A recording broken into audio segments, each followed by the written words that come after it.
Bismillahirrahmanirrahim. Assalamualaikum warahmatullahi wabarakatuh. Saya akan menjelaskan macam-macam tentang sujud tilawah atau sajadah, sujud sahwi, dan sujud syukur. Yang pertama adalah sujud tilawah atau sujud sajadah. Sujud tilawah ini artinya sujud bacaan. Sujud yang disebabkan mendengarkan ayat-ayat sajadah. Nah, seperti biasanya kita ketika berjamaah di masjid, waktu hari Jumat, sholat subuh, imam biasanya membawakan surah sajadah. Di dalam surah sajadah itu ada lambang seperti lambang kepala atap masjid. Nah, itu artinya kita disuruh untuk sujud sajadah. Dan banyak di surah-surah yang lain pun juga ada. Nah, di sini artinya ketika kita mendengar atau membaca ayat sajadah disunahkan untuk bersujud. Adapun rukun sujud tilawah jika dilaksanakan di luar sholat adalah sebagai berikut. Kan kalau kita ketika waktu sholat berarti mengerjakan sholat ketika sholat berarti sudah berniat, sudah takbiratul ihram ketika sholat. Nah, bacaannya apa? Sajada wajhiya lilladzi khalaqahu wa sawwarahu wa syaqqa sam'ahu wa basarahu bihaulihi wa quwwatihi fatabarakallahu ahsanul khaliqin. Nah, ini yang kita baca ketika sujud sajadah. Apabila ketika kita mengaji kan sendiri, misalnya membaca Al-Quran, pas ada ketemu tadi surah yang bertanda untuk sujud sajadah, maka kita membaca niat dulu, kemudian bertakbiratul ihram seperti Allahu Akbar, sujud dengan bacaan yang saya bacakan tadi, sajada wajhi alilladzi khalaqahu wa sawwarahu wa syaqqa sam'ahu wa basarahu bihaulihi wa quwwatihi fatabarakallahu ahsanul khaliqin.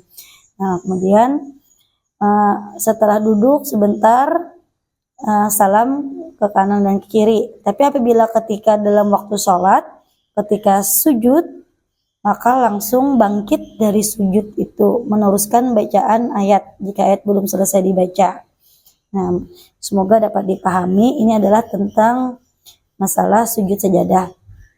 Yang kedua adalah sujud sahwi. Nah, apa itu sujud sahwi? Adalah sujud karena lupa ketika sholat. Nah, apa-apa yang perlu diganti ketika kita sholat, kelupaan itu adalah ketinggalan tasyahud awal. Jadi ketika ketinggalan tasyahud awal atau ketinggalan kunut ketika sholat subuh, menurut pendapat Imam Mazhab itu semua diganti dengan sujud sahwi. Atau kelebihan rakaat, ruku, kelebihan atau sujud karena lupa sudah 2 kali atau 3 kali. Nah, maka disunatkan untuk sujud sahwi. Atau karena ragu-ragu tadi tentang jumlah rakaat yang telah dikerjakan, misalnya kita sudah sholat nih, sudah 3 atau 4. Nah, apabila kurang rakaatnya dan lupa tadi, cara melaksanakannya adalah sebelum salam, sudah tasyahud akhir dibaca, orang yang sholat melakukan sujud 2 kali sebagaimana sujud sholat pada umumnya. Ketika sujud membaca Subhana man la yanamu wa la yashu 3 kali. Subhana man la yanamu wa la yashu. Subhana man la yanamu wa la yashu. Duduk antara 2 sujud, kemudian sujud lagi yang kedua, membaca lagi lah Subhana man la yanamu wa la yashu. Subhana man la yanamu wa la yashu. Subhana man la yanamu wa la yashu. Baru kita salam. Nah, maka tertutupilah sholat kita yang ketinggalan kunut atau ketinggalan tasyahud atau ragu-ragu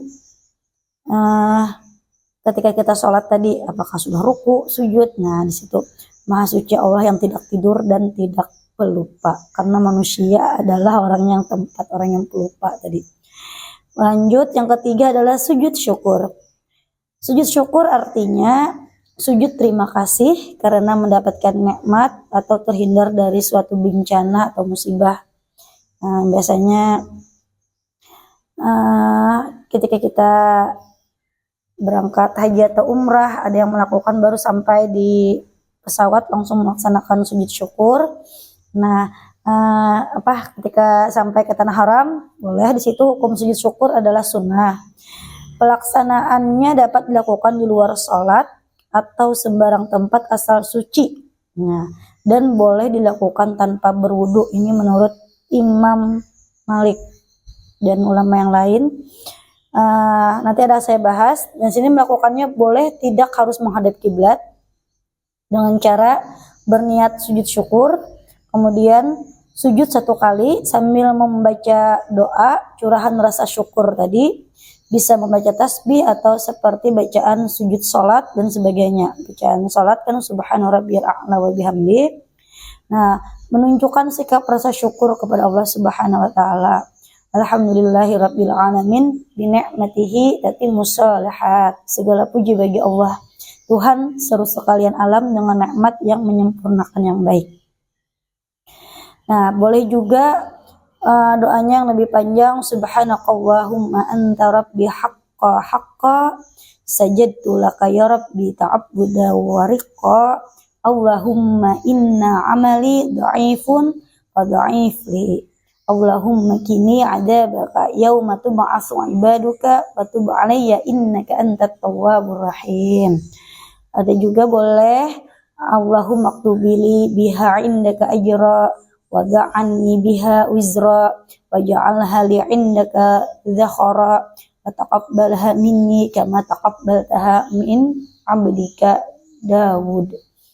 Atau ada juga bacaannya saja sama bacaan dengan sujud tilawah, sujud sajadah tadi, sajadah wajhiya lilladzi khalaqahu wa sawwarahu wa syaqqa sam'ahu wa basarahu wa bihauli wa quwwatihi wa tabaraka wa ahsanul khaliqin.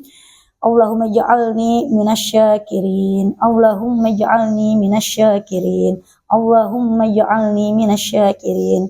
Wajahku bersujud kepada penciptaannya yang membentuknya, yang membentuk pendengaran dan penglihatan. Maha suci Allah sebaik-baiknya pencipta. Nah, di sini menurut Imam Syafi'i dan Imam Hanafi bahwa syarat sujud syukur adalah berwudu, berdiri menghadap kiblat.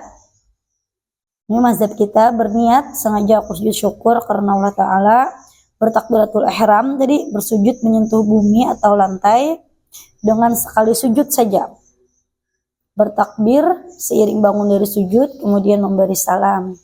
Syarat syukur adalah ada 3, yaitu mengakui nikmat itu dengan hati, mengucap lisan alhamdulillah, gunakan nikmat itu untuk melaksanakan ketaatan pada Allah. Jadi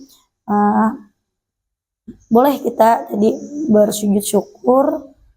Ada kan seperti pemain sepak bola, ada yang menang juara langsung di lapangan langsung sujud syukur. Nah, mungkin itu yang kita bahas yang nomor 1 tadi. Ya, bolehlah spontan kita mau saking nikmatnya syukur kita kepada Allah, jadi melaksanakan sujud syukur. Mungkin ini yang bisa dapat saya sampaikan. Salah khilaf mohon maaf karena belum sempurnanya ilmu yang sama-sama saya masih juga belajar. Wabillahi taufiq wal hidayah. Wassalamualaikum warahmatullahi wabarakatuh.